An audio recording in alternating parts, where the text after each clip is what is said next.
माहिती आहे महादेव भगवान गराडे यांची। धामणे मावळ तालुक्यातील एक छोटंसं पण शांत गाव, डोंगराच्या कुशीत विसावलेली शेती आणि श्रमावर उभे राहिलेल्या या गावात काहीच असं नाही जे की कधी आक्रमक वाटावं। पण 4 एप्रिल 2025चा दिवस काहीसा वेगळा होता। साधारणतः दुपारची वेळ, उन्हाळा तापलेला, ग्रामपंचायत कार्यालयाच्या मागे असलेल्या मोकळ्या पटांगणात एक वयोवृद्ध व्यक्ती शांतपणे काही कागदपत्रांमध्ये डोकं खुपसून बसलेला। त्याचं नाव महादेव भगवान गराडे, वय वर्ष 73, पवन मावळ विभागातील धामणे गावातला एक आदरणीय नागरिक। जमिनीच्या व्यवहारामध्ये पारदर्शकता आणि नातेसंबंधामध्ये संयम राखणारा, गावातल्या तरुणांसाठी सल्लागार, वृद्धांसाठी आधार आणि नात्यामध्ये समेट करणारा हा त्याचा साधा चेहरा।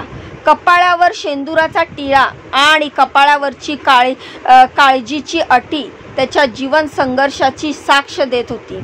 महादेव गराडेच्या आयुष्यातील सुरुवातीचे दिवसही संघर्षमय होते। 3 भावाची शेती, वडिलोपार्जित जमीन आणि वाढत चाललेली कुटुंब। वडिलांच्या मृत्यूनंतर त्याने घराचा भार खांद्यावर घेतला। भावामध्ये जमिनीची वाटणी झाली होती, पण त्या वाटपामध्ये सर्व काही समान वाटलेलं नव्हतं। काहींच्या मते गराडेंनी आपल्याला जास्त वाटा घेतला होता, तर काहींना हा न्याय म्हणून स्वीकार केला होता।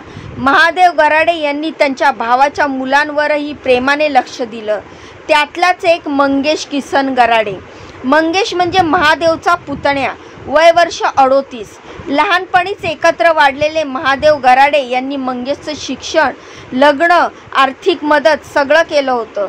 पण कधीतरी कुठेतरी त्यांच्यामध्ये एक अदृश्य दरी निर्माण झाली होती। कदाचित ती जमीन वाटपामुळे झाली असावी।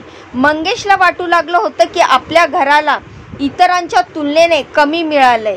त्याचे वडील किसन गराडे हे नेहमी सांगायचे, आपण शांत बसलो म्हणून कोणी आपली डोके चढवतील असं नाही। पण मंगेशचं मन मात्र स्वस्थ नव्हतं। त्या जमिनीच्या तुकड्यात त्याला स्वतःचं भविष्य दिसत होतं। मुलांच्या शिक्षणाचं बंधन, कर्जाचा तगादा आणि पतीच्या सततच्या मागण्या। महादेव गराडेकडे खूप काही होतं आणि मंगेशला वाटायचं ते सगळं आपणही मिळवू शकतो, पण थोडंसं धाडस दाखवलं तर। हे धाडस कुठल्या टोकाला जाईल हे त्यालाही माहीत नव्हतं। पण महादेव गराडेला याची कल्पना नव्हती की ज्याच्यावर त्याने आयुष्यभर प्रेम केलं, ज्यांना त्यांनी एक पुतण्या नव्हे तर मुलासारखं जपलं, तोच माणूस त्याच्या जीवनाचा शेवट ठरवेल।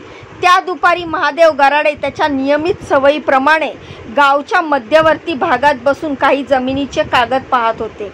एक जुना नकाशा हातात होता, त्यावर ते काही मोजणी करत होते। मागे कोणीतरी दबकत येत होतं। टी-शर्टमध्ये डोळ्यात काळसर सावली, चेहऱ्यावर राग आणि संकोच। त्याचा विचित्र संयम तो होता। मंगेश दुपारी 3:30च्या सुमारास धामणे गावातील हवा जणू थकून गेलेली होती। उन्हाचं तापमान वाढलेलं होतं आणि सगळा परिसर शांत होता। एखादी वळवळ सुद्धा नसावी अशी थंडगार मनात तयार झाली होती। ग्रामपंचायत कार्यालयाच्या मागील जागेवर गराडे तामील शेजारी महादेव गराडे एका जुन्या फाईलमध्ये डोकं खुपसून बसले होते। त्यांच्या चेहऱ्यावरील चिंता होती, पण त्यांचं लक्ष त्या नकाशावर केंद्रित होतं। तेवढ्यात मागून एक सावली येऊन थांबली।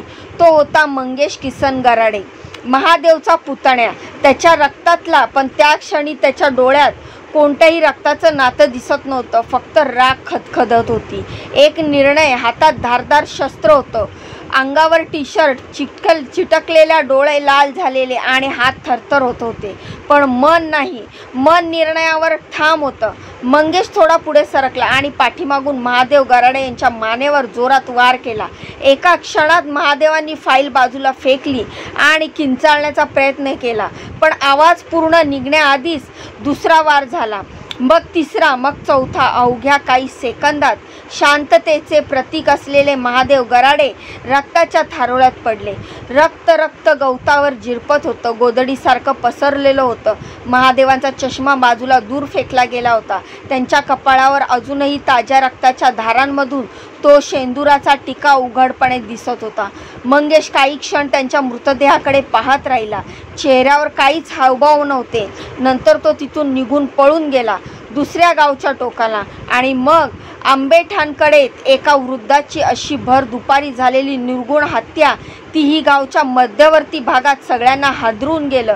पण काही लोकांना घटना प्रत्यक्ष दिसली नव्हती, पण त्यांना किंकाळू ऐकू आली होती. एक महिला धावत आली आणि आरडाओरडा करत गावकऱ्यांना बोलवलं. काही क्षणातच ग्रामस्थ जमले. गावात असणाऱ्या एका तरुणाने ताबडतोब शिरगाव पंधरवाडी पोलीस ठाण्यामध्ये फोन केला. सूचना मिळताच वरिष्ठ पोलीस निरीक्षक तेजस्विनी कदम, सहाय्यक पोलीस निरीक्षक दुर्गनाथ साळी आणि त्यांचे पथक तातडीने घटनास्थळी दाखल झाले. पोलीस उपायुक्त विशाल गायकवाड आणि सहाय्यक पोलीस आयुक्त बाळासाहेब कोपनरकर यांनी ही घटनास्थळी धाव घेतली. पंचनामा सुरू झाला. पोलीस अधिकाऱ्यांनी परिसर सील केला. साक्षीदारांशी चौकशी सुरू केली. शरीरातनं झालेल्या जखमा, कागदपत्र, रक्ताचे डाग सगळं काही बारकाईनं पाहिलं गेलं. शवविच्छेदनासाठी महादेव गराडेंचा मृतदेह तातडीने रवाना केला. काही वेळातच तपासात एक गोष्ट स्पष्ट झाली की हा खून कुणा बाहेरून गुंडांनी नाही केला. ही हत्या घरातल्याच माणसानं केली होती. एका साक्षीदाराने सांगितलं की दादा तिथे फाईल घेऊन बसले होते आणि मागून मंगेश गेला होता. नंतर तो दिसलाच नाही. हा दागा पोलिसांना पुरेसा होता. तात्काळ मंगेश गराडेवर लक्ष केंद्रित केलं गेलं आणि त्याच्या घरावर छापा टाकण्यात आला. तो गायब होता. काही वेळात पोलिसांनी मोबाईल टॉवर लोकेशनवरून त्याचा माग काढायला सुरुवात केली आणि अवघ्या 6 तासातच पोलिसांनी आंबेठाण गावातून मंगेशला अटक केली. तो घाबरलेला नव्हता. अटक होताना सुद्धा त्याच्या चेहऱ्यावर पश्चाताप नव्हता. पोलिसांनी विचारलं, कसला राग होता तुला महादेवावर? तेव्हा त्याने फक्त एकच वाक्य सांगितलं, ते कायम आम्हाला लहान समजायचे. आमच्या जमिनीवर त्यांनी डोळा ठेवला होता. गावात अश्रू, संताप आणि अस्वस्थता पसरली. ज्या गराड्यांनी शिक्षित केलं, ज्यांच्यामुळे काम मिळालं, ज्याचं वडीलधाऱ्यांवर श्रद्धा होती, त्यांना ही घटना अक्षरशः सुन्न करून गेली. एका चांगल्या माणसाचा असा शेवट, एका मुलासारखा पुतण्याच्या हातून, ही कल्पनासुद्धा काळजाला चिरणारी होती. प्राथमिक माहिती, जमिनीचा निकट संबंध, वंशवार गुणधर्म यावरून संशय पाहणाऱ्यांची मार्ग सुरू झाली. जिल्हाधिकाऱ्यांच्या दिल्ली कॉलिंग, माहिती गोपनीयतेचं पालन, पोलिसांच्या सन्मित आक्रमण आणि त्यामुळे परिस्थिती तातडीने नियंत्रित झाली. अटक झाली मंगेश किसन गराडेला. आम्ही त्याला आंबेठाण जवळून पकडून घेतले. त्यांनी खून केला की नाही हे विचारताच तो शांत झाला होता, पण डोळ्यात आवेश होता. कदाचित आत्मसंशय, कदाचित मनोमंथन. त्याच्या पकडीनंतर पोलीस निरीक्षक तेजस्विनी कदम व पथक तपास सुरू ठेवले. कठीण का अतिहत्या झाल्याचं वास्तव समोर येईल. नंतर अटक. मंगेशला न्यायालयात हजर केले गेले. परिस्थिती थंड असूनही ती व्यथित होती. मंगेशचे डोळे महादेव गराडे यांच्या रक्ताने माखलेले वाटस्वरूप, त्या गावातील भीती, या सर्व घटना, साऱ्यांचा धक्कादायक अनुभव, ते कोर्टाकडे वळले. न्यायालयाकडून दर जप्त, दस्तावेज, पंचनामा रिपोर्ट, फॉरेन्सिक अहवाल याचा सखोल अभ्यास सुरू झाला. गावात इतका तणाव, असा एक जेल, कठोर निर्णयाची भीती आणि न्यायाच्या स्वभावाची घालमेल यामध्ये समाज घेऊन गेलं. पीडितेला न्याय मिळेल का? त्याच्या कुटुंबाला आरोपीची मानसिक स्थिती काय? पुन्हा असा सोयीचा निर्णय घेतल्यावर समाजाची दृष्टी बदल, न्यायालयामध्ये सुरू असलेला तपास या सगळ्यात भेटतील अशी न्यायसंस्था पोलीस निरीक्षक तेजस्विनी कदम यांच्या नेतृत्वाखाली तपासाचा विस्तार करण्यात आला. मंगेशच्या घराची झडती घेण्यात आली. त्याचे मोबाईल, कॉल रेकॉर्ड, मेसेज आणि मित्रांसोबतचे संभाषण. तपास सुरू झाला. त्यातून लक्षात आलं की ही काही दिवसापूर्वी मंगेश एका धारदार शस्त्र विकणाऱ्या माणसाच्या संपर्कात होता. शस्त्र खरेदी करून त्याने ते गावाजवळच्या झाडीत लपून ठेवलं होतं. हत्येच्या दिवशी ते शस्त्र घेऊन तो गावात आला होता. एवढंच नव्हे तर त्याने घटनास्थळाची पूर्वतयारी सुद्धा केलेली होती. महादेव गराडे गावात कोणत्या वेळी ग्रामपंचायत कार्यालयाजवळ येतात याची त्याने बारीक निरीक्षण केलं होतं। पोलिसांनी त्याच्या विरोधात गुन्हा दाखल केला। जबाब घटनास्थळी सापडलेले पुरावे, मृतदेहावरचे जखमेवरचे प्रकार आणि मंगेशची कबुली जबाब या सगळ्यावर आधारित तपास सुस्पष्ट आणि ठोस बनला।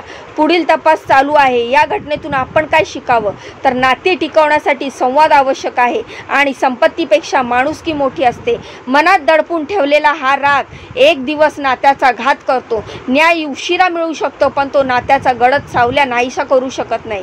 त्यामुळे वेळच्या वेळी मन मोकळं करा, नात्यांमध्ये विश्वास ठेवा आणि रागात घेतलेले निर्णय आयुष्य उद्ध्वस्त करू शकतात हे कधी विसरू नका। ही घटना ऐकून याविषयी आपल्याला काय वाटतं? आपल्या या माहितीबद्दल काय प्रतिक्रिया आहेत मला कमेंटच्या माध्यमातून नक्की सांगा। जाण्याआधी व्हिडिओला लाईक करा, चॅनलला सबस्क्राईब करा।